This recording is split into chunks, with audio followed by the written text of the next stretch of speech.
आज एक आपण वेगळा कार्यक्रम करतोय की आपल्या संस्थेची जी स्थापना आहे 1910 तिथून 2024 सध्याचा जो काळ आहे, तर या संपूर्ण 114 वर्षाच्या कालावधीत संस्थेमध्ये कसे कसे बदल झाले आणि ते बदल या नवीन पिढीला तर 100% नाही माहिती, तर ज्यांना माहिती आहे त्यांच्याकडनं आपण ते जाणून घेणार आहोत. तर सर्वप्रथम बऱ्याचशा मुलांना माहीत नसेल की आपल्या संस्थेत एक असे व्यक्ती आहेत की ज्यांनी सुनील गावस्करचा कॅच घेतलेला आहे विकेट किपिंगमध्ये. टाळ्या. आणि सचिन तेंडुलकरचा पहिला इंटरव्ह्यू त्यांनी घेतलाय.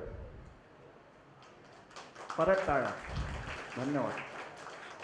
आणि त्यांचे वडील आणि ते एकत्र ओपनिंगला गेलेले आणि 85ची पार्टनरशिप झालेली वडिलांबरोबर. आणि मग शेवटी त्यांचे वडील थकले म्हणून रनआउट झालेत. आणि आपला जो हरियाली तलाव आहे, तर संस्थेच्या पिचमधनं जो डनलपचा बॉल असायचा पूर्वी, लप्पू बॉल, की जो लांबच नाही जायचा कितीही मारलं तरी, तर त्यांनी मधल्या बावडीवर मारलेला तो बॉल. असे ठाण्यातले सहवाग आणि ज्येष्ठ पत्रकार आणि खूप मोठे विकेट किपर आणि पिलू रिपोर्टर यांचे फार जवळचे श्री प्रल्हाद बाळाराम नाखवा मी यांना आमंत्रित करतोय. कृपया स्टेजवर यावं. जोरदार टाळ्यांनी स्वागत करा त्यांचं. यांच्याबरोबर आम्ही खूप साऱ्या क्रिकेटरना भेटलोय, टेस्ट प्लेयर लोकांना. तर ते असे थैलीची गरज नाही सर, थैली ठेवा. थैलीमध्ये कदाचित सोनं वगैरे असेल म्हणून ते घेऊन येत आहेत.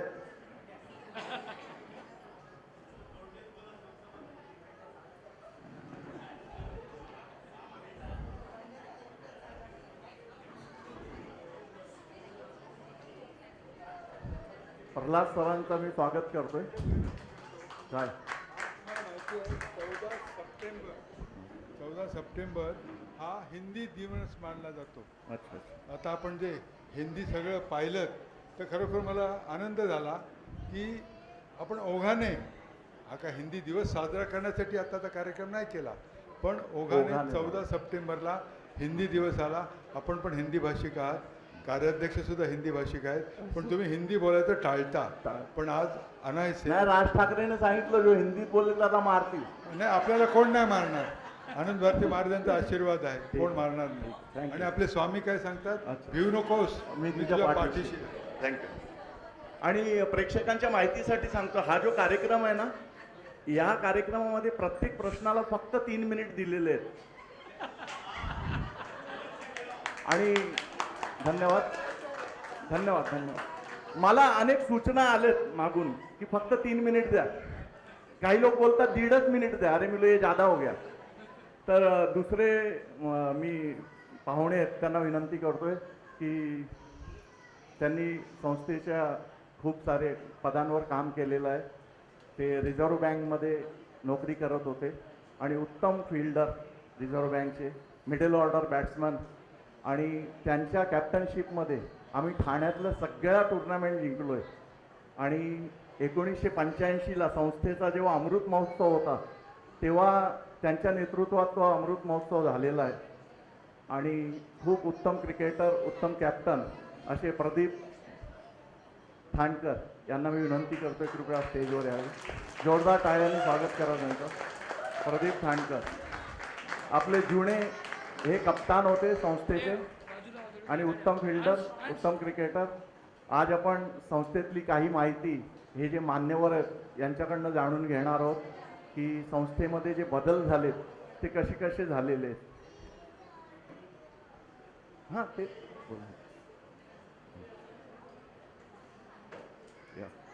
सुस्वागतम. जोरदार टाळ्या.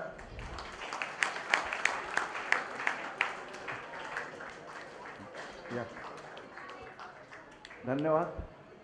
तिसरे व्यक्तिमत्व म्हणजे मला जेवढं माहिती आहे की संस्थेमध्ये जी ऑलराऊंडर घडवण्याची पद्धत आहे की संगीत, कला, खेळ, साहित्य, वक्तृत्व आणि निरनिराळी पदं असे सांभाळणारे आणि खूप सारे वाद्यांवर सहज हात फिरवणारे ते संगीत विशारद सुद्धा आहेत. अनिल मोहिले आणि अरुण पौडवालची ही जी जोडी आहे त्याच्यातले अरुण पौडवाल त्यांना संगीत विशारदच्या वेळेस म्हणजे लेक्चरसाठी यायचे आणि आपल्या आनंद भारती महाराजांवर आणि स्वामी समर्थ महाराजांवर जे काही CDs बनवलेले आहेत आणि आपण चंपाषष्ठीला जे ऐकतोय ते त्यांनी संगीतबद्ध केलेले आहेत. असे संस्थेतले खूप संगीताचे जाणकार की खेळातले जाणकार, टेबल टेनिसमध्ये सतत 3 वर्ष त्यांनी चॅम्पियनशिप मारलेली आहे संस्थेची आणि खूप उत्तम क्रिकेटर. कॅनरा बँकेत ते रिटायर होईपर्यंत क्रिकेट खेळत होते. त्यासाठी ते ऑफिसर नाही झाले. म्हणजे बँकेचा पूर्ण वापर केलेला एकमेव माणूस असेल मला वाटतं. अशा विवेक मोरेकर यांना मी विनंती करतो कृपया स्टेजवर यावे. आपल्या गत 3 वर्षाचे ते सचिव होते आपल्या संस्थेतले. स्टेजवर आल्यानंतर टाळ्या वाजवा. तुमच्या टाळ्या फुकट जातात नाही तिथून तीच करा.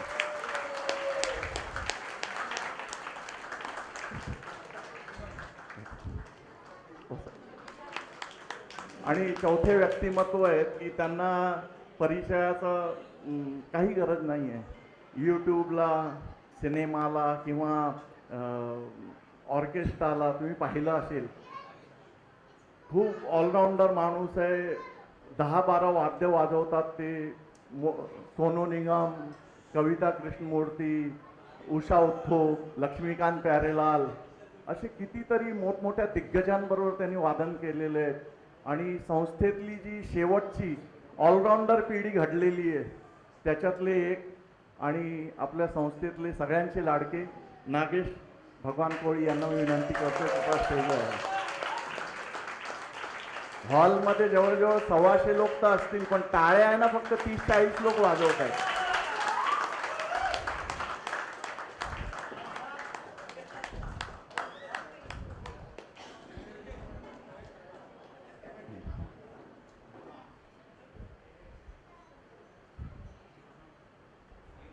प्रेक्षकांच्या आनंदासाठी सांगतोय. मी जे प्रश्न विचारणार आहे ना त्याच्यात थोडक्यात उत्तर द्यायचं आहे. कारण बघा बापरे म्हणजे प्रेक्षकांना पण भीती आहे ती.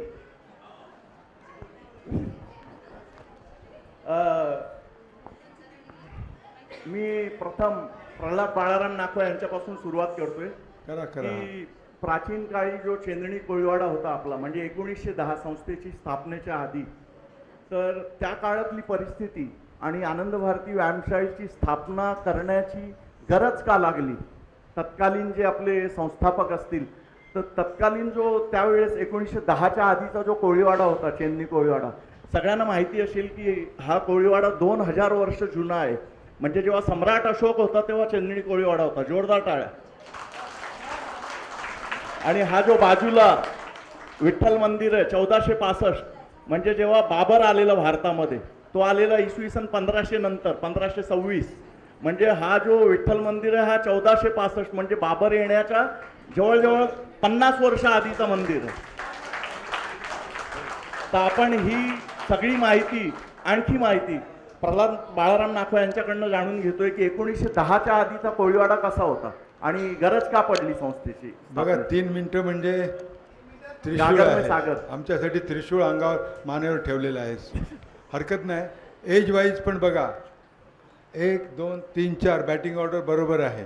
नागेश तू विवेकपेक्षा ज्युनियर आहेस. तर ह्या सगळ्या पार्श्वभूमीवर चेन्नई कोळीवाडा असोसिएशन दगडू पांडू नाखवांना का स्थापन करावं लागलं. पूर्वीचा भारत तुम्ही आता त्यांनी विदित केलाच. तर हे जे देवदेवस्की, दारू आणि शिक्षणाचा अभाव ह्या सगळ्यांमध्ये हा कोळीवाडा पूर्ण डुंबलेला होता.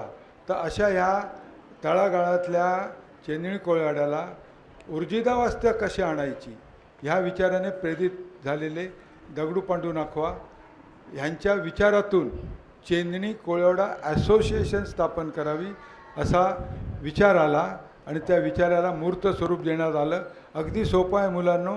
आपला डेट ऑफ बर्थ व्यायामशाळेचा 10/10/1910.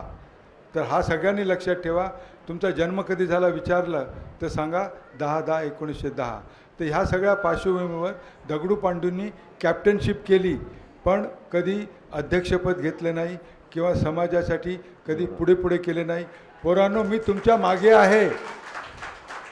तुम्ही तुमचं कार्यक्रमण करा आणि खरोखर त्यांना जो आपण मान देतो, क्रियेण वाचाळता व्यर्थ आहे, आधी केले मग सांगितले, याचा आदर्श म्हणजे दगडू पांडू नाखवा होते. तर असे आदर्श आणि त्यांच्या आदर्शाचे आनंद भारती महाराज, आनंद भारती महाराजांचे आदर्श स्वामी अक्कलकोट महाराज, आणि अक्कलकोट महाराज सांगायचे की भिऊ नकोस, मी तुझ्या पाठीशी आहे. हा आशीर्वाद स्वामी समर्थानंतर आनंद भारती महाराजांना लाभला. आनंद भारती महाराजानंतर दत्तात्रय दगडू पांडू नाखवा यांना लाभला. तर तुम्हाला सुद्धा सांगतो, घाबरू नका, भिवू नका, तुमच्या पाठीशी आनंद भारती महाराजांचा सदैव आशीर्वाद आहे. धन्यवाद. पुढील प्रश्न मी प्रदीप मास्तरांना विचारतोय की तुमच्या बालपणी म्हणजे संस्था कशी होती आणि त्या काळातले जे मास्तर होते ते खूप म्हणजे आम्ही थोडेफार पाहिलेले आहेत. तर त्यावेळेस खूप कठीण शिस्त होती की आता ज्या मोठमोठ्या शिव्या आपण देतो की ज्यांना ना, अरे आपण ज्या मोठमोठ्या शिव्या देतो ना सध्या, त्या काळी तुम्हाला फाशावर लटकवलं असतं. अशी भयंकर शिस्त होती. तर मास्तरांनी ते जवळनं पाहिलेलं. तर पहिला प्रश्न त्यांनाच तो आहे की तुमच्या बालपणी शिस्त कशी होती आणि संस्था कशी होती. म्हणजे मला असं वाटतं की संस्थेवरती थोडासा RSS नाही म्हणणार, पण राष्ट्रसेवा दल आणि हे ज्या त्यावेळच्या ज्या संघटना होत्या, अच्छा त्या धर्तीवरती आपल्या व्यायामशाळा चालायची. म्हणजे अच्छा आणि तुम्ही म्हटलं त्याप्रमाणे तुम्ही शिवी दिली ना, तिकडून पांडुकाका यायची, हे पहिलं थोबाडीत मारून घे, नाहीतर राम बोल राम, असा दंडक असायचा. अच्छा. पण जे तुम्ही म्हटलं ना की मास्तर कोण होते, तर अरविंद मास्तर, हां, त्यांची शिट्टी असायची. शिट्टीला एवढी लांब रशी दोरी असायची. असायची आणि ती अशी पायावर फाटकन बसायची. हां. तसंच तुम्ही दुसरं म्हणजे आपण असं म्हणू नये किंवा रायवलरी नाही, नाही. नसावी, पण आनंद भारती आणि युनायटेड ही रायवलरी होतीच, नाही म्हटलं तरी. ओघाने. तर एखादी मुस्कटात बसली आहे लाईनमध्ये असताना, मी आता विवेक बरोबर बोलतोय, त्या पटकन येऊन एक पाडायची आणि तू पडल्यानंतर साहजिक तुम्हाला राग यायचा. मग तुम्ही जाऊन दुसऱ्या दिवशी व्यायामशाळेत यायचं नाही. मग जाऊन कुठे बसायचं, युनायटेडच्या ह्याच्यावर. युनायटेडच्या त्या बारणी म्हणायची त्याला, भिंत होती. तर त्या भिंतीवर बसलेलं दिसलं का तिकडून रामचंद्र मामा, पांडुकाका यायचे आणि एक धपाटं द्यायचं. सांगू का घरी तुझ्या, चल तिकडे व्यायामशाळेत. कानाला अक्षरशः धरून फरफडत घेऊन यायचे. ही अशी शिस्त होती पूर्वी. थँक्यू. आणि एक अभिमानाची गोष्ट ह्या संदर्भात प्रदीपनी जे सांगितलं ना, RSS सोडून द्या, पण बाळकृष्ण शिवराम कोळी दादूमामा हे राष्ट्रीय सेवा दलाचे शहर संघटक होते. आता एवढा मोठा माणूस, राष्ट्रीय सेवा दलाचे संस्कार कोणी घातले या संस्थेवर? बाळकृष्ण शिवराम कोळी उर्फ दादू मास्तरने घातले. विवेक मोरेकर यांना माझा एक प्रश्न आहे की संस्थेमध्ये असलेले निरनिराळे खेळ, संगीत, नाटक, संस्कार, शिस्त याचं कितपत तुमच्या जीवनावर प्रभाव पडला किंवा नंतरच्या पिढीवर काय प्रभाव झाला? हे जे निरनिराळे आपले संस्थेत चालणाऱ्या गोष्टी आहेत, खेळ, संगीत, नाटक, किंवा आपल्या वेळेस खूप शिस्तीत कार्यक्रम व्हायचे किंवा जे खेळ व्हायचे खूप शिस्तीत व्हायचे, त्याचा तुमच्यावर प्रभाव किंवा नंतरच्या पिढीवर काय प्रभाव झाला? तसा खूप सारा प्रभाव आहे. कारण इथे जसं शांतिनिकेतन होतं तसं आनंद भारती म्हणजे एक विद्यापीठ आहे असं ठाम मत आहे माझं. बरोबर. कारण अनेक साऱ्या गोष्टी ज्या इतरांना पाहायला किंवा अनुभवायला पण मिळत नाही त्या इकडे प्रत्यक्षात मिळतात, परफॉर्म करायला मिळतं. नाटकात काम मी पण केलं आहे.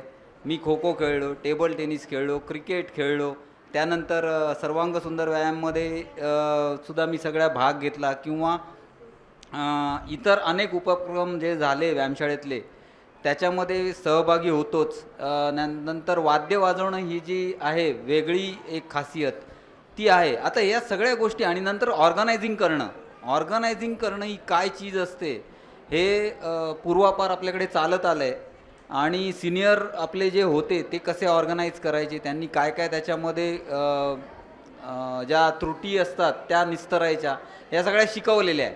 त्यामुळे झालं काय की वैयक्तिक जीवनात म्हणाल तर मी जर बँकेत असेल किंवा कुठेही तर मी लीड पार्ट असतो, की माझ्या सांगण्यानुसार अनेक गोष्टी चालतात, मी अरेंज करायला असतो.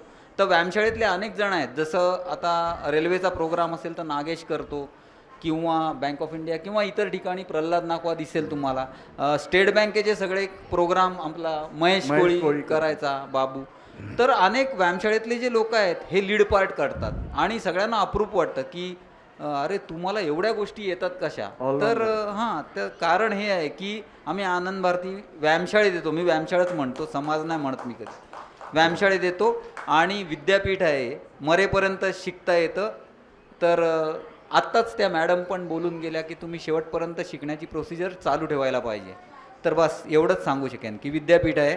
आणि शिस्त म्हणाल तर शिस्त ती आपोआप येते. जेव्हा तुम्ही एखादं काम हातात घेता तेव्हा ती आपोआप शिस्त अंगी बाणवावीच लागते, नाही तर ते काम होणार नाही. अनेक असे उपक्रम जे आपण केलेत याच्या आधी पण, तर ते शिस्तीमुळेच झाले. जसा तो आपला तलावातला रेल्वेचं स्वागत परत आपण जिंदगीत करू नाही शकत, हे तुला पण माहिती आहे, मला पण माहिती आहे. पण या गोष्टी असतात की एकदा तो होऊन जातो आणि तो एकदाच होतो आणि नंतर परत करायला जीवावर येतं. तर शिस्त ही लागतेच कुठल्याही याच्यात, आणि व्यायामशाळेमुळे ती शिस्त अंगी बाणवलेली आहे. आणि थोडासा मी बेशिस्त आहे तसा अनेक बाबतीत, पण ठीक आहे, ती पाळायला लागते शिस्त पण. बरोबर. धन्यवाद. आता विवेकने जो उल्लेख केला रेल्वेचे 150 वर्ष, पी डी कोळीने मला सांगितलं रेल्वेचे जे ऑल इंडिया लेवलचं मासिक निघतं त्याच्या मुखपृष्ठावर आपण रेल्वेच्या 150 वर्षाचे स्वागत केलं त्याचा फोटो होता. वा वा. इंटरनॅशनल आर्टिस्ट नागेश कोळी, इथले जे खेळ, कला स्पर्धा आणि समाजसेवा आणि संस्थेमध्ये जे निरनिराळे आपण लीडर्स घडवले, तर ती सर्व खेळ कला हे जाणणारी तुमची शेवटची पिढी आहे असं मला वाटतंय. त्याच्यानंतर जी मुलं आली त्यांना काहीतरी एक येतं, की डान्स येतं, नाटक येतं, किंवा त्यांना खो खो येतं, क्रिकेट येतं, पण ते झाडावर नाही चढू शकत, ते पोहू शकत नाही, ते ड्रॉइंग नाही बनवू शकत, ते गाणी नाही म्हणू शकत.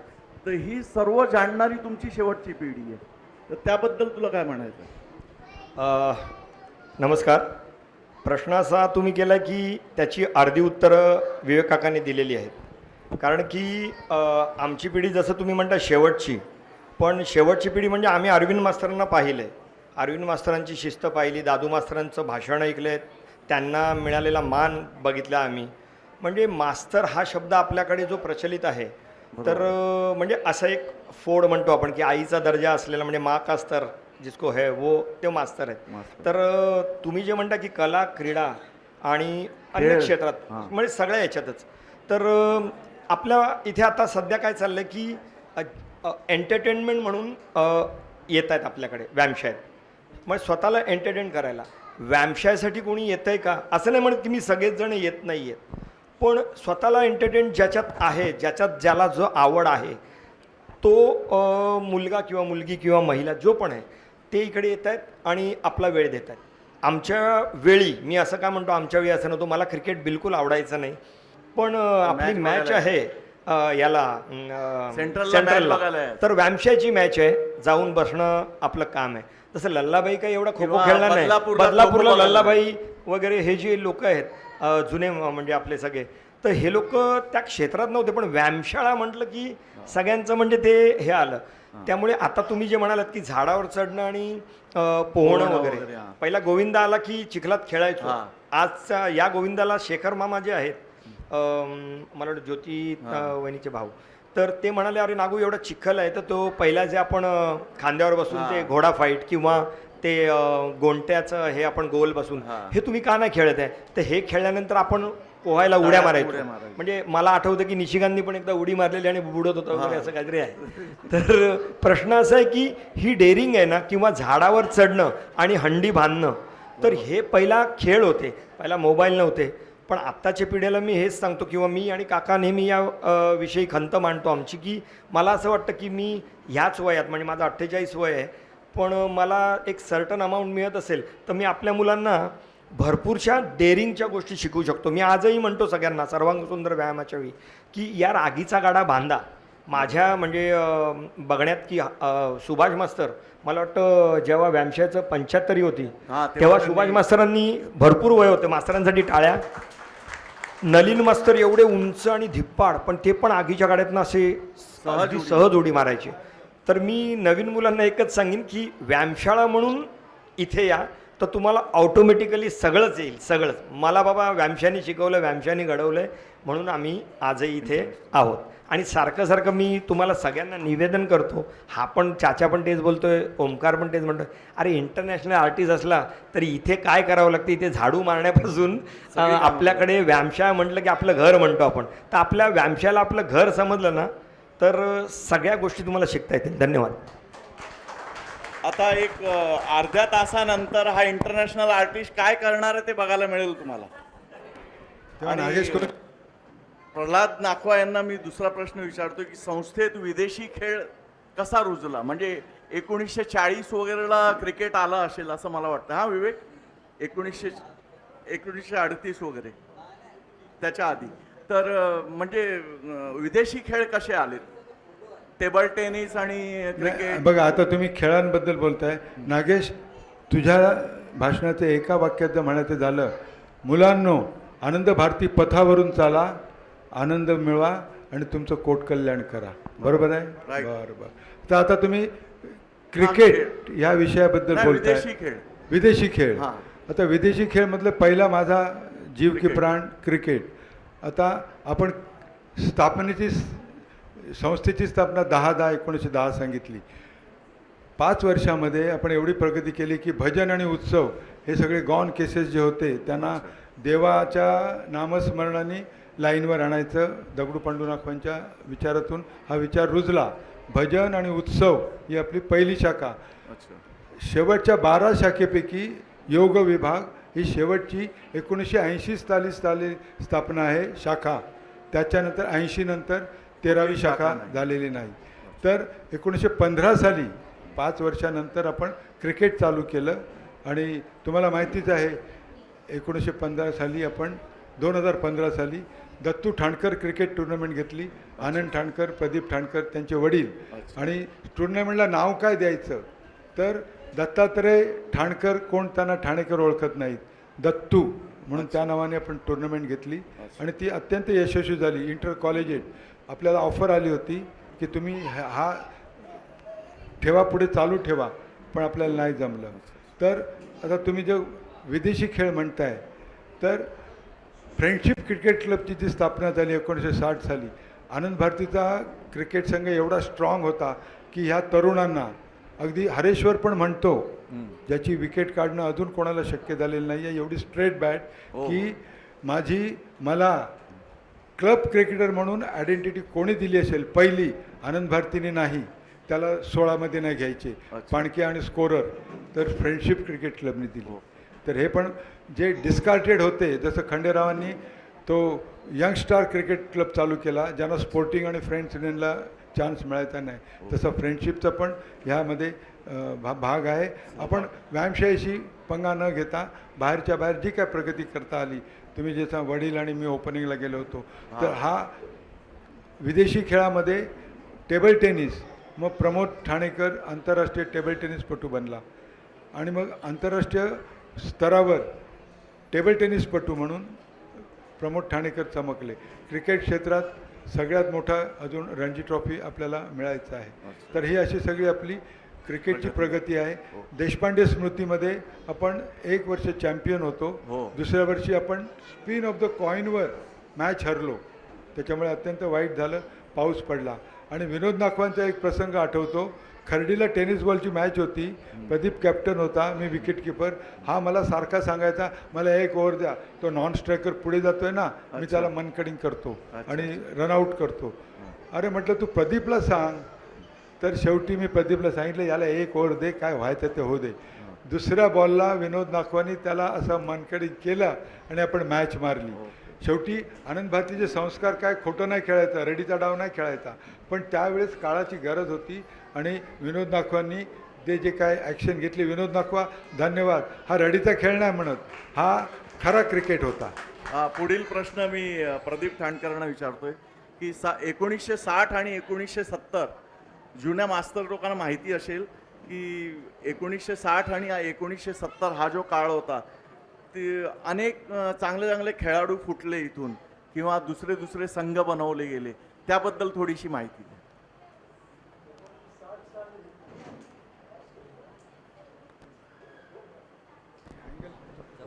1960 साली व्यायामशाळेचा सुवर्ण महोत्सव झाला. व्यायामशाळेला 50 वर्ष झाली आणि त्यावेळेस 2 नाटकं होती. एक तुझं आहे तुझंपाशी आणि एक संगीत शारदा. तर त्या पूर्वी कसं होतं की स्टेज बांधायचं आपण. आता कसं रेडीमेड स्टेज असतं. तर स्टेज बांधायचं, पडदे बांधायचे, आपण सेट उभा करायचो. तर ती कामं करायला आपले व्हॉलेंटियर्स तिकडे जायचे. आता म्हणजे गावदेवी मैदान आहे ना, तिकडे त्या दोन्ही नाटकं झाली. तर सगळीकडे आपल्याला माहिती आहे की एक 15-20 लोकांचा चमू असला तरी 1-2 लोक असतात ना, ते थोडेसे चुगलखोर म्हणतात ना, तसे असतात.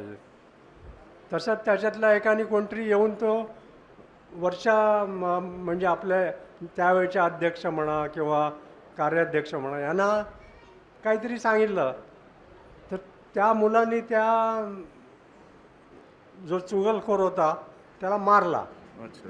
मारला म्हणजे काय, चांगला रंगवला त्याला. तर त्यांनी कंप्लेंट केली आणि झालं काय, त्याला काहीतरी व्यायामशाळेमध्ये आपल्या मास्तरांनी बाबा पिना घेऊन ये किंवा काहीतरी घेऊन ये, व्यायामशाळेच्या कामाला पाठवला होता आणि त्याला मारला. तर त्यांनी येऊन कंप्लेंट केली की मला असं असं काम सांगितलं होतं. आणि त्याच्यानंतर तो जो एक चमू जो फुटला व्यायामशाळेतून, कारण त्यांच्यावरती ॲक्शन झाली. म्हणजे 1960 वगैरे 60 साली, बरोबर 60 साली. म्हणजे माझ्यापेक्षा सुभाष मास्तर जरा जास्ती चांगलं सांगतील ते. पण झालं काय की ती जी मुलं होती ना, ती तू म्हणतो ना, विवेकने म्हटलं की सगळ्यात ती पारंगत होती. खो खो मध्ये पारंगत होती, कबड्डी पूर्वी हुतुतू होतं, हुतुतूची व्हॉलीबॉल मध्ये पारंगत होती, मुख्य म्हणजे क्रिकेटमध्ये. तर तो सगळा ग्रुप फुटून गेला आणि मग तो यंकोळेवाडा म्हणून. नाही, जुन्या वेळेस आपल्याकडे व्हॉलीबॉलच्या मॅचेस असायचे. त्याच्यात मी ऐकलंय की ठाणा जेलची पण टीम यायची आपल्याकडे, कैद्यांची. खरं आहे का ते? हां, ते खरं आहे का? कैद्यांची टीम यायची, खरं आहे ना? अच्छा अच्छा. हरेश्वर मास्तर जायचे. अच्छा. तर 1960 साली तो पहिला एक ग्रुप फुटला. त्याच्यामुळे आपण खूप कमजोर झालो. म्हणजे आपल्या 2-3 टीम, म्हणजे खो खो, तुमचं क्रिकेट, त्याच्यानंतर हुतुतू, तीन टीम कमजोर झाल्या. आणि लागोपाठ 1970 साली पुन्हा एकदा फुटले. तो पण म्हणजे फुटला म्हणजे स्वतःहून ते गेले नाहीत, त्यांच्यावरती ॲक्शन घेतली झाली. पण मजा अशी वाटते, म्हणजे एक तुम्ही कधी व्यायामशाळेचे मिनिट्स वाचलेत जनरल बॉडीचे, कोणालाही काढून टाकलं नव्हतं. अच्छा. कोणाला 4 दिवस बंद, कोणाला 8 दिवस बंद. पण ते प्रेस्टीज इश्यू. पण त्यांनी तो अपमान पकडला की आपल्यावरती ॲक्शन कसे काय घेऊ शकतात, आणि तो ग्रुप गेला. अच्छा. तो यंकोळीवाडा गेला. त्याच्यानंतर चेतना म्हणून एक खो खोची टीम झाली होती. तर चेतना पण ते लोक पण असे याचे मिसअंडरस्टँडिंगने गेलेले आहेत सगळे. असं त्यांना काढलेलं नाही हां, काढलेलं नाही, पण त्याचा इम्पॅक्ट आपल्या ह्या तुमच्या टीम्सवर पिढीपर्यंत झालाय तो. आणि ते एवढा झाला ना की आम्हाला सुद्धा रिस्ट्रिक्शन होती अच्छा. की व्यायामशाळेतूनच खेळायचं बाहेरून. तर मी माझा भाऊ वगैरे आम्ही फ्रेंडशिपमध्ये जायचो. अच्छा. कारण काय एक ह्याच्यात गमतीशीर एक हे असं आहे ना की अंडर-17 आणि अंडर-21 अच्छा. असं खो खो चालायचं. अखिल महाराष्ट्र शारीरिक शिक्षण मंडळ म्हणा किंवा तालुका स्पोर्ट्स. तर अंडर-17 हे सांगू नये खरं, म्हणजे ह्या मुलांवरती वाईट परिणाम होईल. अंडर-17ला आहे ना, मी आणि हा रवींद्र मोरेश्वर ठाणेकर, तो आता वारला, आम्ही दोघंच अंडर-17 असायचो खरे. अच्छा. आणि बाकीचे बाकी सगळे over सगळे आहेत. सगळे ओव्हर असायचे. अच्छा. आणि ती टीम अशी घ्या आणि ते सगळं चालायचं असं. म्हणजे आपण काय आणि आणखीन काय, कारण काय पूर्वी माहिती आहे टायपिंग व्हायचं. हम्म. आता हे जसं ह्याच्यावरती होतं तसं नाही. आणि त्या जे टायपिंगला जायचे ना, पूर्वी काय असायचं, आता इंग्लिश स्कूलमध्ये आपली व्यायामशाळेतून खेळणारी 4-5 मुलं आहेत MH म्हणून, तर ते एका पेपरवरती टाईप करून द्यायचे, बाबा सुभाष चाक्यवार, जन्मतारीख अमुक अमुक, हां. विवेक मोरेकर. तिकडे त्या ब्लेडनी ते जे खाडाखोड व्हायची. बर्थ इयर आहे, बर्थ इयर ते खाडाखोड व्हायचं. ते काढून ते टाकायचं. सहज होतं हां, त्यावेळेस. आणि सहज व्हायच्या ह्या गमती आहे त्या. पण मजा ह्याच्यातलं सांगण्याचा भाग असा ना की आपण फार कमजोर झाली आपली टीम, हां. आणि त्याचा इम्पॅक्ट त्या फुटल्यामुळे संस्था कमजोर झाली. आपल्या टीमवरती झाला. ठीक आहे. आणि त्याच्यानंतर मग जो तुझा पुढचा प्रश्न आहे ते नंतर मी सांगेन की नंतर जे आपण ज्या टुर्नामेंट्स मारल्या तर तुला कसं झालं ते. अच्छा. ठीक. मी विवेक मोरेकर यांना एक प्रश्न विचारतोय की आपल्या बँड शाखेची जी स्थापना झाली आनंद भारती व्यायामशाळेची, ती कशा स्वरूपात होती? म्हणजे एक फोटो आपण नेहमी पाहतो, काही मुलांनी पाहिलेलं नसेल, की सुभाष मास्तर जे आहेत, म्हणजे आपले गतवर्षीचे 1955 सालचा आहे तो. 55 सालचा, तर त्या फोटोमध्ये सुभाष मास्तर या मुलाने एवढे असतील, नागेशचा मुलगा आहे ना अंश, एवढे बारीक नव्हते ते, हा कांडी आहे एकदम. पण म्हणजे सुभाष मास्तरांचं वय कदाचित मास्तरांना माहिती असेल किती वय असेल, 16. हां, 16. 16 म्हणजे मोठे होते याच्यापेक्षा. तर त्यांच्या आधी बँड असेल मला वाटतं. नाही, 1941ला बँडचं फॉर्मेशन झालं. जेव्हा ठरवलं, स्काउट बँड पहिल्यांदा होता, म्हणजे माझ्या मग माहितीनुसार. त्याच्यात कोण कोण होते, नावं माहिती आहेत? मग 1941 1941ला आपल्याकडे अनंत मास्तर, ज्यांना आपण म्हणतो माझे सासरे, अच्छा अच्छा. ते होते. नंतर टबारे आपल्याला हां, माहिती असेल, वासुदेव वासुदेव टबारे. लक्ष्मण ठाणेकर. त्यानंतर सुद्धा नंतर एक सुभाष यशवंत, मास्तरांना माहिती आहेत का काही नावं? हो यांना माहिती असतील. 1941च्या बँड त्यानंतर, मध्ये जे होते, एक हां, तर तेव्हा स्काउट बँड चालायचा पण. अच्छा. आणि तेव्हा ते बॅकपाईप होता आणि फ्लूट वाजवायचे आणि ड्रम आणि ढोल, अच्छा. आणि स्काउट बँड चालायचा. आज आपण जे मार्चेस वाजवतो हा. सगळे, हे तेव्हा बसवलेले आहेत. हो हो. आणि ते जे वासुदेव लक्ष्मण ठाणेकर होते, सुंदर पेटी पण वाजवायचे आणि हे तुमचं बॅकपाईप पण वाजवायचे ते. अच्छा. तर त्यावेळेस ते फॉर्मेशन केलं 1941ला. आणि त्यानंतर मग तो साधारण 14 वर्षांनी, म्हणजे 1955ला तो ब्रास बँड झाला ब्रास आपला. बँड झाला. आणि मग ब्रास बँडमध्ये रामप्रसाद चाक्यवार माहिती आहेत का तुला? हा. तर रामप्रसाद चाक्यवार कॅप्टन होते तेव्हा. तर ते मला क्लारनेट बरं, वाजवायचे. एक मिनिट, मला आहे ना जुने मास्तर लोक, म्हणजे बरेचसे बिचारे वारलेत, तर ते मला बोलायचे, काय रे तू म्युझिक मध्ये नाही गेला? ते म्हणजे म्युझिकचा अंग आहे मला. तर एक शास्त्रीय संगीतचे गुरु होते विजयसिंग चौहान म्हणून, तर त्यांच्याकडे मी शास्त्रीय संगीत शिकायला गेलो. तर ते गायचे आणि मी ठोकाठाकी तबला वाजवायचो. तर ती डग्गा आहे ना, असं मांडीत पकडायचो मी आणि वाजवायचो. बोलतो बेटा ऐसा क्यों बजाते हो? मी लो गुरुजी इधर नहीं देखने का, आप ताल देखो, ताल बराबर पकडता मैं. मग त्यांनी मला सांगितलं की एक गाणं म्हण. तर मी एक गाणं म्हटलं, सुख के सब साथी दुख में ना कोय. तर गाणं संपल्यावर ते बोलता, बेटा तुमको ताल का बहुत नॉलेज है, तुमको लय पकड़ लेते हो, तुमको म्यूजिक का सेंस है, पर तुम्हारे पास एक चीज नहीं। मैं लोग क्या बोले, तुम्हारा आवाज बहुत बंडल है। तो मैं लोग उससे क्या होएगा, बोले इससे तुम गायक नहीं बन सकते।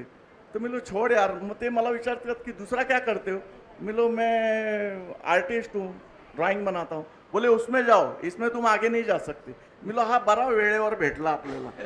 पण हा ऑर्केस्ट्रात गातोय आता सध्या, हाय भले आवाज कसाही असो पण चांगला आवाज लागतो। टीप म्हणजे ज्याला पीच म्हणतात तर चांगला पीच आहे।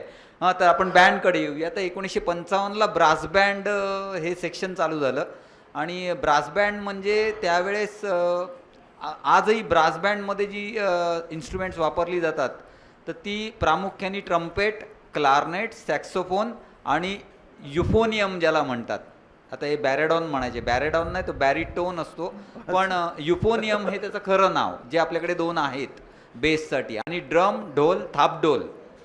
तर एवढ्याच वाद्यांवर अख्खा बँड चालायचा आणि बाकी सगळी परकशनची वाद्य असायची, खंजेरी असायची किंवा ट्रायंगल असायचं, नंतर वुडन ब्लॉक ज्याला म्हणतो टॅक्टिक आम्ही म्हणायचो, तर ते होतं। तर ही सगळी वाद्य वाजवूनच तुम्हाला नाही, एक पण sense याच्यातला येतं। मुख्य मुद्द्यावर मला हात घालायचा आहे की हा संस्थेने पाहिलेला स्वर्ण काळ आहे की संस्थेचा जेव्हा बँड वाजायचा तर त्याच्यातली गाणी, काही लोक कामावर चाललेत पण ते गाणी ऐकत जायचे की एवढं सुंदर वाजवायचे।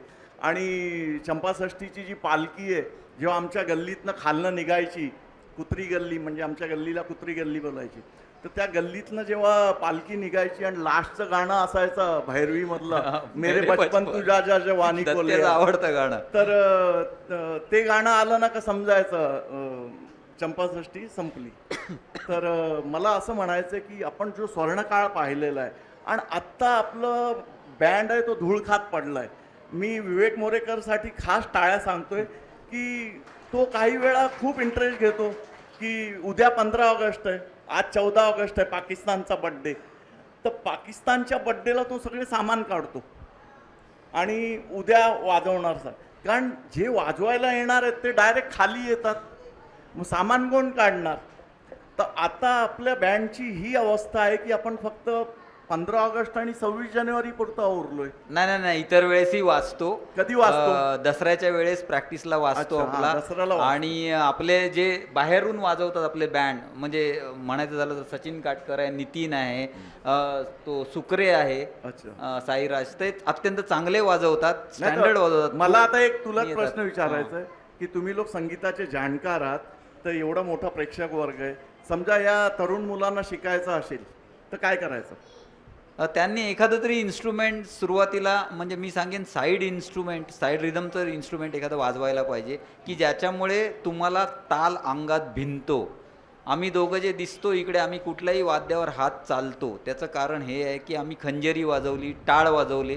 आमच्यासारखे टाळ वाजवायला पण एखाद्याला कठीण जाईल, बोलू नये असं कधी, पण ही फॅक्ट आहे की आम्ही ज्या इंटरेस्टनी वाजवत होतो लहानपणी आणि अनेक वर्ष साईड रिदमची इन्स्ट्रुमेंट्स आम्ही मनापासून वाजवली, त्यानंतर आम्ही मेन ड्रम किंवा थापडोल, ढोल याच्यावर आलो, म्हणजे ती वाद्य, ढोलक म्हणा, तबला म्हणा, पखवाज म्हणा भजनामध्ये, त्यानंतर सुरावर आलो आहे। त्यामुळे तुम्ही जर डायरेक्ट सुरांवर गेला तर तुम्हाला रिदम मशीन घेऊन बसायला लागतं, जे आम्हाला घेऊन बसायला लागत नाही, कारण आम्हाला त्याचा ताल पुरा भिनलेला असतो आणि ती जी लय आहे त्या गाण्याला, एक लय म्हणजे टेम्पो ज्याला आपण म्हणतो, तर तो व्यवस्थित भिनलेला असतो आणि त्यामुळे आम्हाला ते इझी जातं, जे इतरांना जात नाही, आणि मग ते कॉम्प्लेक्स निर्माण होतो, अरे आपल्याला हे येत नाही म्हणून।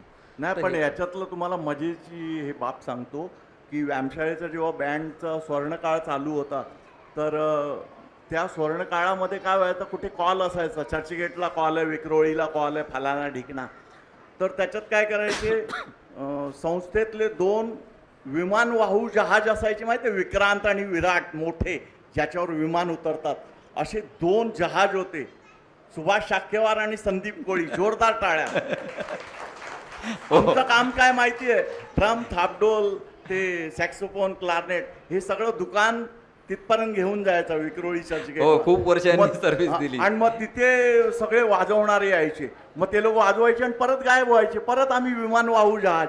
हो बरोबर, सगळे कारण नोकरीला होते तेव्हा कुठे कुठे, आणि बाहेर असल्यानंतर आणखी काही कामं असली तर उदाहरणार्थ पहिला म्हणजे कृष्णा मास्तर, तर त्याला खूप कामं असायची, एक तर राजकीय क्षेत्र, आणि मग हे घे तुझ्याकडे, हे घे तुझ्याकडे, असं करून नाही ते पण चालायचं. भगवान कृष्ण बोललेत की कर्म कल और फल की इच्छा मत कर. अरे पण कितने साल मत कर, नुसते आम्हाला सामानच व्हायला ठेवलेले आहेत एंड पर्यंत. आता मी 60चा झालोय, संदीप 1-2 वर्षात रिटायर होणार आहेत. आता तर नाही वाहत आम्ही, पण ती खंत आहे आम्हाला. आणि अजून कधीतरी- पण शिकू शकता ना तुम्ही, नाही, असं काय प्रॉब्लेम आता- नाही. अरे- अरे दिलीप नको PhD होऊ शकतो आता या हा. वयात, तुम्ही का ना शिकू शकत. दिलीप दादासाठी आणि हा अजून एक दिलीप नाखवा युफोनियम शिकत आहे असा बँडच्या रिपोर्टमध्ये मी एकदा उल्लेख वाचला. अरे सगळेजण शिकताना त्यांचे माझंच नाव नव्हतं कधी. मी नागेश कोळी यांना एक हा अरे. बघा आता बँड वाजतोच आहे, तर मी सुद्धा बँडबद्दल सांगतो की आपला पहिला बँड जो होता ब्रास बँडच्या उदयाच्या अगोदरचा, गणपतीचं आगमन झालं, त्या आगमनाला बँडचं पहिलं जे काही आगमन झालं ना, ते पहिला बँड तसा वाजला. आपण ह्या बँडनी अजूनपर्यंत कधीच वऱ्हाड वाजवलं नाही, हा बरोबर. तर एकदा काय झालं, हरेश्वर मोरेकरनी एक ऑर्डर आणली, आपल्याला बँड वाजवायचं आहे, फरमाईश आली वऱ्हाड वाजवा. आता अडचणीत कोण आला, आपले विद्यमान अध्यक्ष हरेश्वर मोरेकर. हरेश्वर त्यांची डिमांड आहे वऱ्हाड वाजवायची. तर हरेश्वरनी कुठचं गाणं सुचवलं असेल तुम्हाला माहिती आहे, जुन्या पिढीला माहिती आहे, नवीन पिढीला ते माहितीच नसेल. आपली लाज कशी राखली हरेश्वर मोरेकरने आणि त्या बँडवादकांनी, की वऱ्हाड वाजवा, तर तुमचे ते उरलेले पैसे जे आहेत ना बोनीचे, तर सुरुवातीला दिले, फायनल पेमेंट होणार नाही. बोला ते गाणं कुठचं असावं. बँडवर वाजलं, आपली लाज राखली, आणि आपण एकदाही बँडच्या स्थापनेपासून वऱ्हाड वाजवलेलं नाही. मी डोलकर दर्याचा राजा. चूक. चला हरेश्वर तू नको सांगूस, तुझंच तर आहे ते डोकं, सिनियर नाही ज्युनियर बोला. बोला एक चुकलं, डोलकर दर्याचा राजा गेलं. बोला लवकर, कोडा आहे, अरे बक्षीस नाही मिळेल. माहित त्यांना, बक्षीस मिळेल. सांगा सांगा. हरेश्वर तुमची क्षमा मागून मी सांगतो, तुमचा तो खरा हक्क आहे.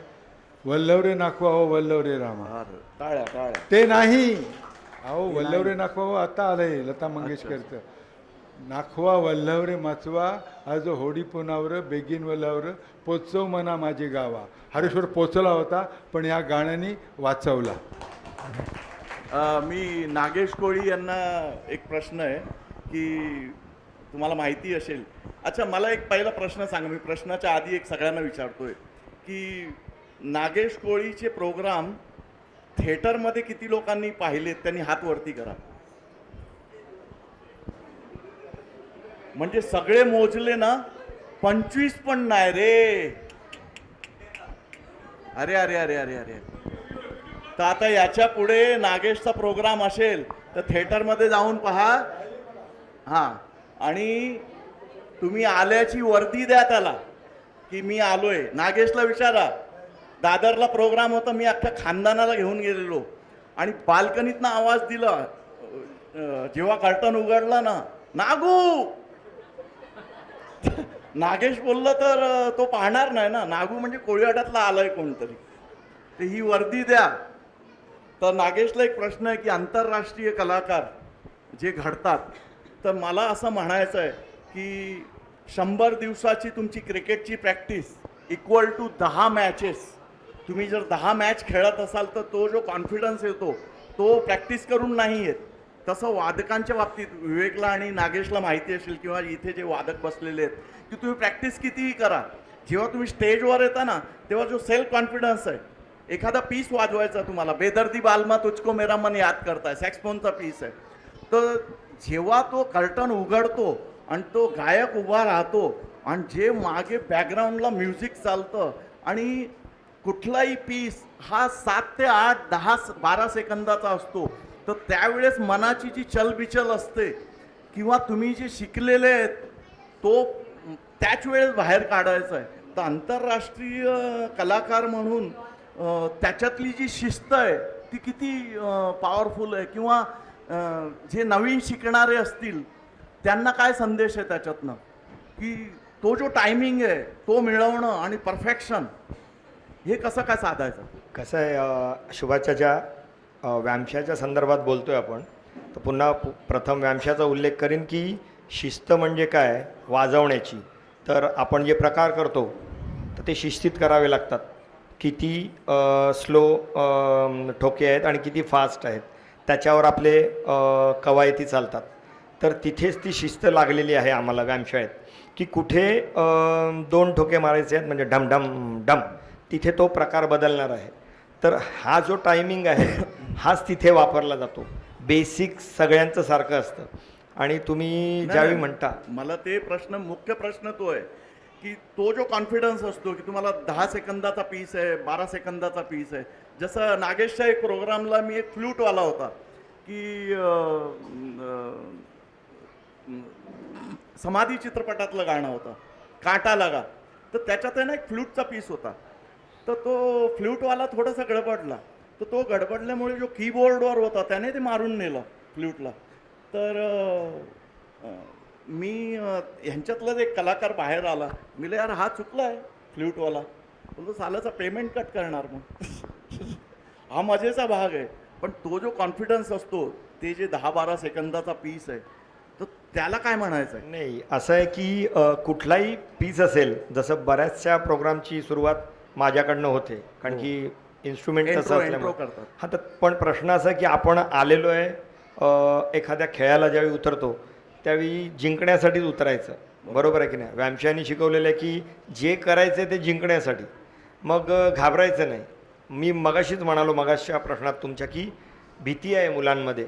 हां, लक्षात आलं का. मी ज्यावेळी ढोल वाजवतो आपल्या 15 ऑगस्ट नाही आपल्या गोविंदाला उचलून वाजवतो ना, हां. भरपूर फोड येतात, माझा हात दुखतो. पण माझं म्हणणं आहे यार ती तुम्ही तो एक डेअरिंग करा. जोश. हां, वो हां. एक जोश रग आहे. कारण की रग आहे. म्हणजे आम्ही प्रत्येकाला बघितलं, जसं सुभाष मास्तर या वयात ट्रम्पेट फुकतात. हां. अरे या वयात मेणबत्ती बिगुल नाही विजू वाजवतात. शकत, मेणबत्ती या वयाचा माणूस. पण सुभाष मास्तर 85 वयात ट्रम्पेट फुकतो. जोरदार टाळ्या. तर ह्या सगळ्या म्हणजे आपल्याला इन्स्पायर करणाऱ्या गोष्टी आहेत.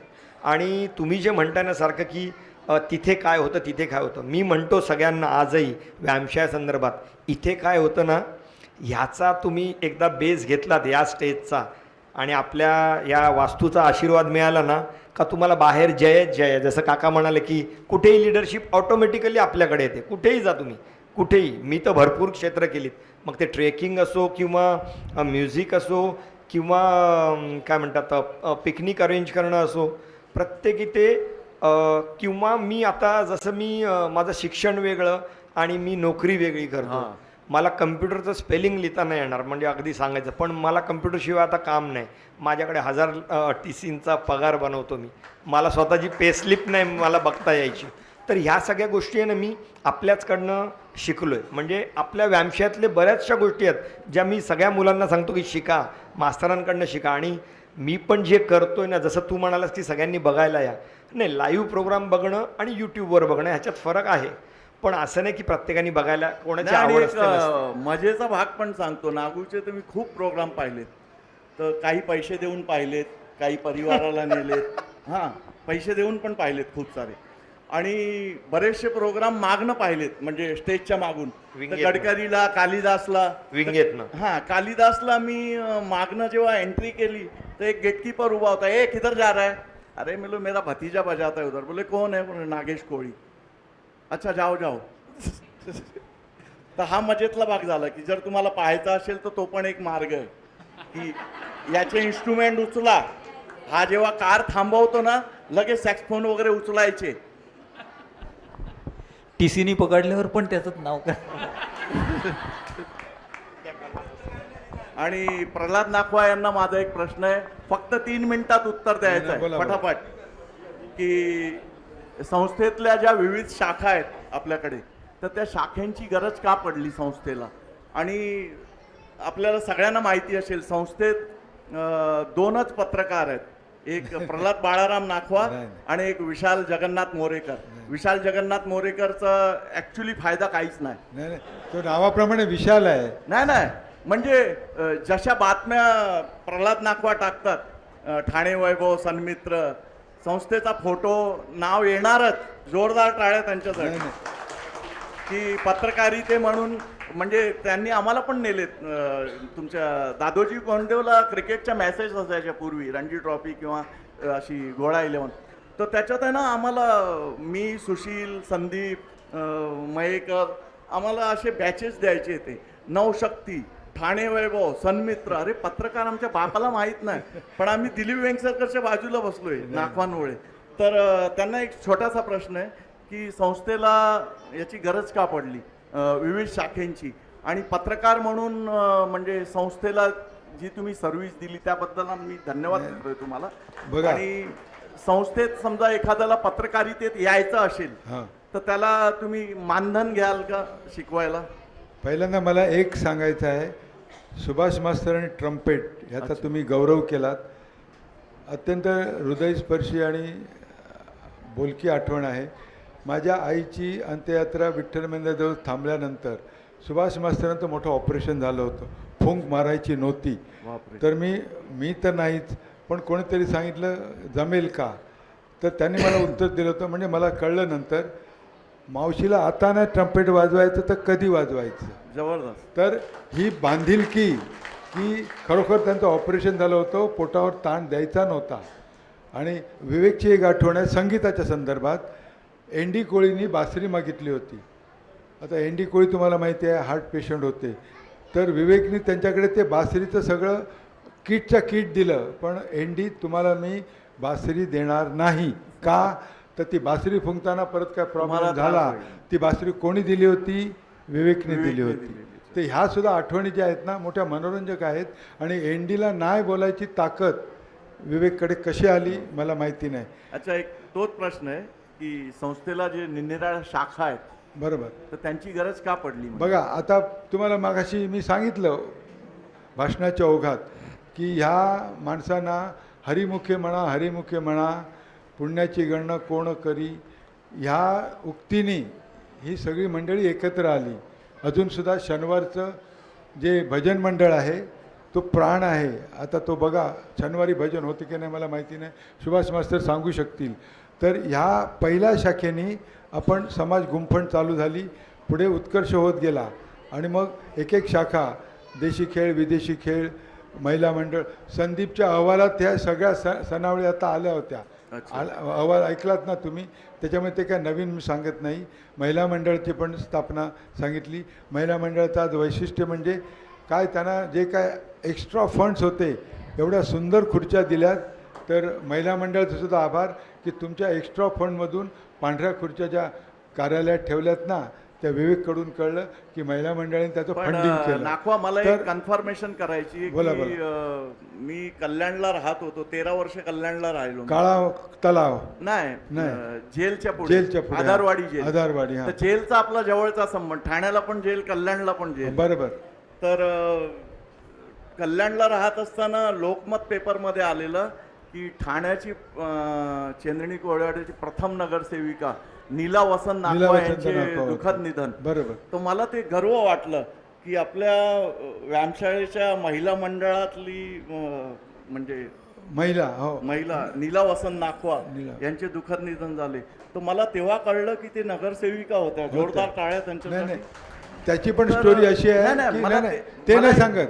मी दत्तात्रय दगडू नाखवांनी नाही, त्यांना नाही, माझा मुख्य विषय मेंटॉर हा. केलं. नाही तर पुढची पण स्टोरी ऐका की सगळ्यांचा सावित्रीबाई किंवा काय ताई माई वगैरे नगरसेविकांचं नाव होतं. मी द्रौपदी मावशीला विचारलं तू काय एवढी फेमस आहे का की जैन म्हणजे जवाहरलाल नेहरू, तर ते लीला वसंत नाखवाचं NV नाखवा असं नाव लागलेलं आहे. अच्छा. तर द्रौपदी मावशी म्हणते मला काय कळते त्याच्यातलं, म्हणजे फक्त सेवा हाच भाव. तर ही जी शेवटची शाखा जी आहे ना आपली, ती योग. योग विभाग 1980 साली स्थापन झाली. खूप सुंदर. प्रदीप ठाणकर त्याचे फाउंडर मेंबर आहेत, हिरजी गोयल फाउंडर मेंबर आहेत. हा. 80 नंतर आपली एकही शाखा स्थापन झाली नाही. आणि त्या शाखेचं ऍक्च्युली म्हणजे आतापर्यंत सांभाळतायत रमेश महादेव. रमेश महादेव कोळी आणि त्यांच्यासाठी सौभाग्यवती जोरदार. मीनाक्षी रमेश कोळी. आणि नंतर मी सांगितलं की आता हे तुमचं शुश्रूषा साहित्य आहे. ND कोळींना मी सूचना केली होती, आपण 100व्या वर्षी जो कॉम्प्युटरचा उदय झाला ना, NDने बटन दाबलं आणि ते कॉम्प्युटर चालू झाला. तर मी म्हटलं सुशिक्षित शाखेचं रूपांतर तुम्ही संगणक शाखा म्हणून करा, पण ते काही स्वप्नपूर्ती झाली नाही. तर खरोखर आता संगणक शाखा आणि ज्या आपण ऑनलाईन पाठवतो, आता पेपरलेस झालेलं आहे सगळं बघा. तर तुम्ही सुद्धा नवीन कार्यक्रम नाही, आता मला एक प्रश्न शेवटचा की या नवीन मुलांमधनं कोणाला पत्रकारितेमध्ये यायचं असेल तर ते प्रल्हाद नाखवाची शेपूट कशी काय पकडू शकतात? नका पकडू. ह्याचं कारण सांगतो तुम्हाला. मी 40 वर्ष पत्रकारिता केली आणि माझी बातमी पेपर भरण्यासाठी बातमी आणि फोटो दोन्ही यायचा. आणि तुम्हाला सांगितलं तर अतिशयोक्ती वाटेल, मी व्यायामशाळेच्या ह्या ऑफिस फाईल नाही भरल्या, बॉक्स फाईल भरलेल्या आहेत. आता अच्छा. ऑफिस फाईलमध्ये किती पानं राहतात, कॉमन सेन्स आहे. बॉक्स फाईलमध्ये किती पानं राहतात, कॉमन सेन्स आहे. पण आता पत्रकारिता ट्रेंड असा झालेला आहे की 500 रुपये दिल्याशिवाय कुठचीच फोटो बातमी येत छापून नाही. येत नाही. आणि वक्तृत्व स्पर्धेत प्रथम क्रमांक आला एकाचा, कोणी असेल अबक, अरे काय रे फोटो छान आहे, छापायचा का, 500 रुपये दे. मस्त फोटो नाही आला तरी चालेल, बातमी नाही आली तरी चालेल, 500 रुपये माझ्याकडे नाहीत. तर आता माझा, तुम्ही नवीन पत्रकारांना माझं शेपूट, मला शेपूटच नाही आहे ते धरायचा प्रयत्न करू नका. प्रेझेंट ट्रेंड असा आहे, पैसा फेको आणि मग तमाशा तुम्हाला देखो. तमाशा म्हणजे आपका फोटो देखो ठीक आहे, बस. ठीक. कोणी पुढील प्रश्न मी माझ्या मागे येऊ नका. पुढील प्रश्न मी प्रदीप मास्तरांना विचारतोय की 1985ला जो अमृत महोत्सव झाला, बरेचसे लोक आहेत ज्यांना माहिती असेल की त्या अमृत महोत्सवामध्ये एक मोठी टीम होती आपली, की त्या काळी म्हणजे मोबाईल वगैरे नसल्यामुळे आपण जसं हाताने पत्र पाठवून टीम बोलवलेल्या, तर राज्यस्तरीय टुर्नामेंट होती. तर त्याविषयी थोडंसं माहिती. आणि त्यावेळेसची जी संस्थेतली खेळाडू मंडळी होती तर ते 9 ते 5 ड्युटी करायचे. त्यांची जी सर्व्हिस असायची 9 ते 5 जी काय असेल, म्हणजे संध्याकाळी ते व्यायामशाळेत हजर आहेत तर तुम्हाला तो हातभार मिळायचा. पण सध्या कंडिशन अशी आहे की आपली जी यंग मुलं आहेत त्यांचे IT सेक्टर्समध्ये आहेत किंवा प्रायव्हेट जॉब्स आहेत, त्यामुळे ते संध्याकाळी व्यायामशाळेत नाही येऊ शकत. त्यांची मजबुरी आहे. ते बिचारे खो खो पण खेळतात तर 9 नंतर, क्रिकेट पण खेळतात तर रात्री 10ला. ही त्यांची कंडिशन आहे. तर संस्थेतला जो क्रिकेटचा जो रास झाला आहे तर त्याच्यात ते सर्वस्वी जबाबदार नाही आहेत. तर मला असं थोडंसं हा एक प्रश्न आहे की 1985ला जो अमृत महोत्सव झाला तर त्याच्या सक्सेसमध्ये खेळाडूंचा किती मोठा हातभार होता, किंवा तुम्ही नेतृत्व करताना तुम्हाला जे कोणाकोणाचे म्हणजे सहकार्य लाभले? नाही, 85ची जी टुर्नामेंट झाली ना ती अक्षरशः आपल्या खेळाडूंच्याच जीवावर झाली. नाही, म्हणजे त्यावेळेसचे जे कार्यकर्ते म्हणून मेन ज्यांनी हातभार लावला असे काही? मेन कार्यकर्ते विनोद नाकवा, मोरेश्वर नाकवा, विवेक मोरेकर, मुख्य म्हणजे नलिन मोरेकर. नलिन मोरेकरला आम्ही विसरू शकत नाही. खूप जोरदार टाळ्या नलिन मोरेकरसाठी. खूप चांगले cricketer, kho kho player, table tennis, football पण खेळायचे ते. सुशील मोरेकर माहिती आहेत का तुम्हाला? आपले खजिनदार जुने, त्यांचे वडील बंधू नलिन मोरेकर. 85 टुर्नामेंटची थोडीशी बॅकग्राऊंड अशी आहे ना, ॲक्च्युअल 85ची जी टुर्नामेंट झाली ना त्याच्या अगोदर कुठल्याही, ठाण्यातलं मी म्हणतो, कुठल्याही क्लबनी स्टेट लेवल टुर्नामेंट भरवली नव्हती. म्हणजे तुमचं खो खो असोसिएशनने भरवली असेल पण क्लबनी भरवली नव्हती. अच्छा. आणि राज्यस्तरीय. हां, आणि आपलं आणि युनायटेडचं सख्य किती आहे ते तुम्हाला माहिती आहे. माहिती. आणि मॅक्झिमम लोक युनायटेडचे त्या कमिटीत असायचे किंवा होते. तर आपल्याला कितपत ते आपल्याला मदत करतील या टुर्नामेंटसाठी, याबाबत मी साशंकच होतो. आणि ॲक्च्युअल माझा आणि खो खोचा रिझर्व्ह बँकेमध्ये काही संबंध नाही. मी क्रिकेटर होतो. पण पैगावकर म्हणून जे मुंबई जिल्हा खो खो असोसिएशनचे उपाध्यक्ष होते ते ॲक्च्युअल ते पण मला ओळखत नाही. मी त्यांना ओळखत होतो पण ते मला ओळखत नव्हते. पण मी एक काय माहिती नाही, मी सुभाष मास्तरांना विचारलं, आपला रौप्य महोत्सव झाला, काय म्हणतात त्याला, ऑर्केस्ट्रा म्हणा किंवा नाटक म्हणा, हे भरवलं जायचं. म्हटलं ह्याच्यामध्ये चेंज का होऊ नये म्हणून मग माझ्या मनात आलं की आपण खो खो घेऊया. Kho kho state level भरूया. पण आपल्याला मदत कोण करणार अच्छा. हा प्रॉब्लेम होता ना. तर मी म्हटलं जे आमचे पैगावकर सर होते, रवी कोळी जास्त सांगू शकेल ते, आणि एकदम स्ट्रिक्ट माणूस होता. बोलायला पण, आणि बोलायचं कुठे त्यांना भेटायला जायचं. आमच्या रिझर्व्ह बँकेट समोर हॉटेल रिझर्व्ह म्हणून बार होता, ते तिकडे ते पोटमाळ्यावर बसलेले असायचे. मी लिटरली वही पेन्सिल घेऊन जायचो, ते सांगतील ते मी लिहून काढायचो. तो वास काय मला सहन होत नव्हता, पण आपल्याला आपलं करून घ्यायचं, साधून घ्यायचं होतं. तर ते पैगावकर सरांनी आपल्याला खूप मदत केली. त्यांनी एवढंही सांगितलं की विद्यार्थी खो खो क्लब आहे मुंबईचा, त्यामुळे तुम्ही आमची पण टुर्नामेंट आहे, तू सगळी तुझी टीम घेऊन ये. तर मी इकडून जवळजवळ 15-20 लोक त्यांच्या टुर्नामेंटला घेऊन गेलो. टुर्नामेंटचा आपण जिल्हास्तरीय आपल्याला भरवायचा अनुभव होता, पण स्टेट लेवल भरवायचं थोडंसं दडपण असतंच ना. कारण जरी 10-12 टीम बोलवायच्या, त्यांची सोय करायला लागते, राहायची सोय, बरोबर आहे. जेवायची खायची सोय. पण मजा अशी ना की आपण जी टुर्नामेंट भरवली, एवढं सुंदर जेवण होतं, म्हणजे हॅट्स ऑफ टू आवर महिला मंडळ. महिला मंडळ. तर जोरदार. ते लोक ज्यावेळेस ती टुर्नामेंट संपली ना, तर ते विचारायला लागले की की तुमची पुढच्या वर्षी कधी भरवणार. पुढच्या वर्षीच्या टुर्नामेंटचं काय. तर मी हात जोडले, म्हटलं जे झालं ना तेच खूप आहे, आणि तुम्हाला आवडलं हे त्याहून चांगलं आहे. थँक्यू. पुढील प्रश्न विवेक मोरेकर सर. 85च्या खो खोच्या गोष्टी चालल्यात. तर जिमी बार्डेवला म्हणून एक प्रेस ट्रस्ट ऑफ इंडियाचा वार्ताहर होता. सकाळची मॅच मला बँकेत मिळायची, संध्याकाळची 7-8 प्रेसची डेडलाईन चुकली. तर तुम्ही प्रेसचे पण आभार मानायला पाहिजेत की प्रेस ट्रस्ट ऑफ इंडिया ह्याची बातमी भारतातला कुठचाही पेपर उचलणार. तर खरोखर त्या स्पर्धेचं एक यश पत्रकारांसुद्धा आहे. आणि जिमी बार्डोलीवाला पारशी माणूस होता, माझा मित्र होता. अरे ये क्या स्टेट लेवल है क्या, 2-3 है खाली. मैंने जाना तो ये स्टेट है बाबा, तू ले लो और पब्लिश करो. पुढील प्रश्न विवेक मोरेकरसाठी आहे. खूप कठीण प्रश्न आहे. 114 वर्ष आपल्या संस्थेला झालेले आहेत. हां. तर 270 सभासद आहेत आपल्याकडे. त्याच्यातले सक्रिय फक्त 40 ते 50 आहेत असं म्हणूया. तर ते म्हणजे याला काय म्हणावं. एक तर असं आहे की इंटरेस्टचा भाग असतो, आणि दुसरं एक असं आहे की अनेक सभासद असे आहेत जे माझे ओळखीचे लोक आहेत किंवा माझे नातलग असतील. तर त्यांना एक इथे जे उपस्थित आहेत ना, जे 40-50, तर त्यांचे समर्थक असतात ते, की बाबा हा आहे ना, म्हणजे सगळं व्यवस्थित चाललं आहे, आणि त्यांच्यावर पूर्ण विश्वास असतो, म्हणून ते बघायला पण येत नाही.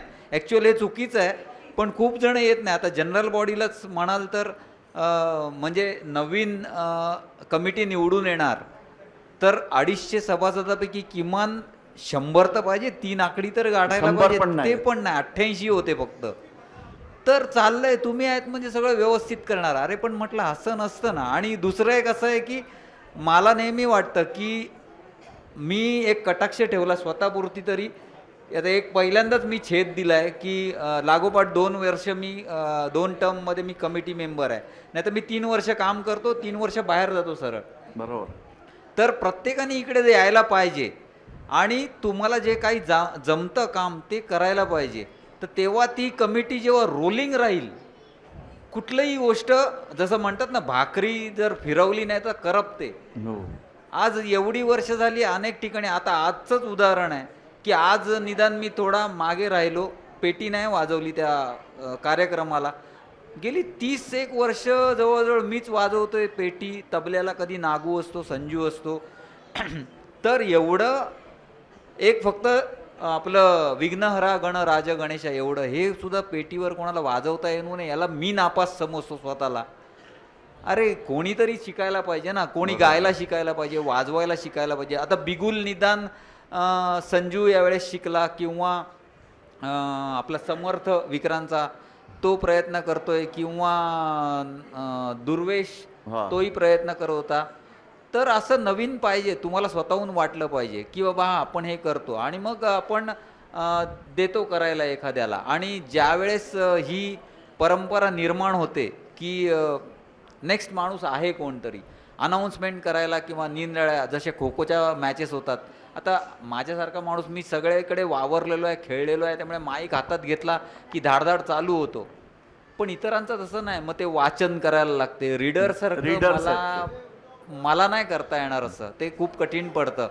तर इन्व्हॉल्वमेंट जी असते ही पाहिजे आणि ती नसल्यानंतर मग हे प्रश्न निर्माण होतात. आणि मग अजून एक दुसरं असं आहे की सभासद अनेक जण होतात, त्यांना असं वाटतं अरे आपण आनंद भारती समाजाचे सभासद झालो म्हणजे खूप मोठं काहीतरी झालं. त्यांना एक तो आत्मिक आनंद असतो. त्यांना इथे येऊन काम करायची इच्छा होईल नाही होईल माहीत नाही. कधी एखाद्याला इच्छा असते पण वेळ नसतो, एखाद्याला वेळ असतो इच्छा नसते. तर हे त्रांगडं काय कधी सुटणारं नाही आहे. पण ज्यांना शक्य आहे त्यांनी इथे येऊन वेळ द्यायला पाहिजे असं मला वाटतं प्रामाणिकपणे. बस एवढंच सांगेन मी. धन्यवाद. नागेश कोळी यांना एक प्रश्न आहे की जे निष्क्रिय सभासद आहेत म्हणजे फक्त पटावर आहेत की ते चंपाषष्ठीला येतात जेवायला, मग त्यांना कोणतरी अडवतो बाबा फी भर, 2 वर्षाची भरलेली नाही आहे, मग ते फी भरतात. आणि असे जे निष्क्रिय सभासद आहेत त्यांचं आणि संस्थेत काही वेळा असं जाणवते की ग्रुपबाजी आहे, काही लोकांना फेवर करतायत.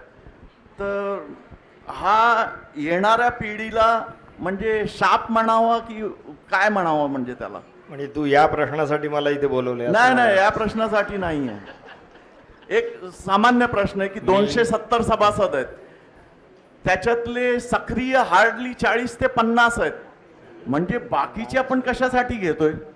बरोबर आहे सुभाष मास्तर, म्हणजे सुभाष चाचा. हा, कसं सुभाष आहे मास्तर तिथे. नाही, हो समक्ष आत्ता जो प्रश्न विचारलाय तुम्ही की जे निष्क्रिय आहेत, पुन्हा मी तेच सांगतो की आधीच काकांनी अर्ध उत्तर दिलेलं असतं की काय करायला पाहिजे.